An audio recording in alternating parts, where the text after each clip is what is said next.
جو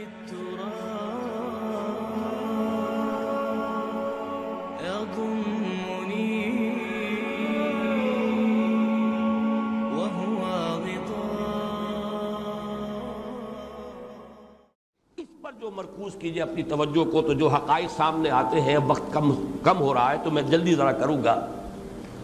ان میں سے نمبر 1 ایران ہے۔ اگر ہم چلتے ہیں عرب سے مشرق کی طرف، تو ایران ایک اعتبار سے یہ بازی لے گیا ہے پورے عالم اسلام پر۔ ان کے مذہبی عقائد، ان کی فقہ سے ہمیں جو اختلاف ہے وہ ہے اپنی جگہ پر ہے۔ آپ کو معلوم ہے میرے بارے میں کسی کو اشتباہ نہیں ہو سکتا اس اعتبار سے۔ میری جس درجے دشمنی رکھی گئی ہے، جس طرح میرے سر کا جو ہے مطالبہ ہوتا تھا، 2 ہی آدمی تھے پاکستان میں کہ جن کے سر مانگے گئے، ایک کراچی کے وہ شاہ بلیغ الدین صاحب اور ایک میں، تو اس حوالے سے وہ اپنی جگہ پر اختلاف ہے، لیکن اس حقیقت کا اعتراف کیے بغیر نہیں رہا جا سکتا۔ پورے عالم اسلام میں یہ واحد مسلمان ملک ہے جس نے بہرحال اپنی شریعت، اپنے عقائد کے مطابق ایک مذہبی انقلاب برپا کیا ہے، اور پورے عالم اسلام میں مذہبی سطح پر، حکومت کی سطح پر فنڈامنٹلسٹ صرف ایک ملک ہے، یا دوسرا جو ہے تھوڑا سا وہ ہے سوڈان، لیکن اس کی اہمیت اس لیے نہیں کہ وہ کسی عوامی انقلاب سے نہیں بنا، بلکہ وہ تو ایک فوجی انقلاب سے شکل بنی ہے جو بھی بنی ہے۔ اللہ کرے اس میں استقامت ہو، اس سے یقینی کوئی نتیجہ برآمد ہو جائے۔ خبریں بھی اچھی آ رہی ہیں، لیکن میں تو دنیا کا جو پرسپیکٹو ہے اس کے حوالے سے عرض کر رہا ہوں کہ اس پہلو سے ایران ان کا ٹارگٹ ہے، ٹارگٹ نمبر 1 ایک خاص اعتبار سے۔ ٹارگٹ نمبر 1 ایک دوسرے اعتبار سے ہم ہیں، وہ میں بعد میں عرض کروں گا۔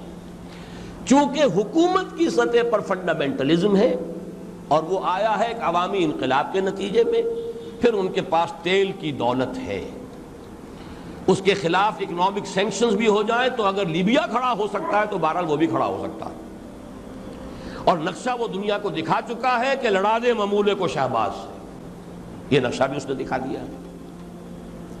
یہ ہے ایران کا معاملہ۔ نمبر 2 پاکستان۔ پاکستان 400 برس کی تجدیدی مساعی کا امین ہے، امانت دار ہے۔ پورے ہندوستان میں مجدد الفسانی رحمۃ اللہ علیہ، شاہ ولی اللہ دہلوی رحمۃ اللہ علیہ، سید احمد بریلوی رحمۃ اللہ علیہ، ان کا جہاد، پھر اس 20ویں صدی عیسوی میں یا 14ویں صدی ہجری میں علامہ اقبال جیسا مفکر، مولانا مودودی جیسا مصنف، مولانا الیاس جیسا مبلغ، شیخ الہند جیسا مجاہد حریت، پورے عالم اسلام میں ان کا پیرلل کوئی موجود نہیں۔ یہ 400 سال کی تاریخ ہے، اس کی امانت، اور اس کے نتیجے میں یہاں کے مڈل کلاس میں فنڈامنٹلزم کا ایک نیوکلیس ہے، اگرچہ حکومت کی سطح پر کوئی پیش رفت نہیں ہو سکی آج تک، بلکہ اب تو پسپائی ہو رہی ہے، اب پیچھے ہٹ رہے ہیں۔ وہ ہمارے ان سیاسی جو بھی زعماء ہیں، جو جماعتیں ہیں، ان کی غلطی اور الیکشن ہی کو واحد میدان بنا کر اس کے اندر اپنا سارا وقت و توانائی اور قوتیں ضائع کر دینا، یہ ہے در حقیقت جس کا کہ یہ صدا مل رہی ہے کہ اس اعتبار سے تو پسپائی کی طرف ہے معاملہ، کسی پیش رفت کی طرف نہیں ہے۔ لیکن باہر والے تو دیکھتے ہیں نا کہ اندر کیا کچھ مواد موجود ہے۔ اگر مڈل کلاس میں وہ فنڈامنٹلزم کا بارود موجود ہے تو کسی بھی وقت اس کے اندر جو ہے وہ کوئی دھماکہ ہو سکتا ہے۔ دوسری بات جو ان کے لیے ایک اعتبار سے ٹارگٹ نمبر 1 ہمیں بنا رہی ہے، وہ ہمارا ایٹمک نو ہاؤ ہے۔ پورے عالم اسلام میں اور کسی کے پاس نہیں۔ اسلامی بم اگر بنے گا تو یہی بنے گا۔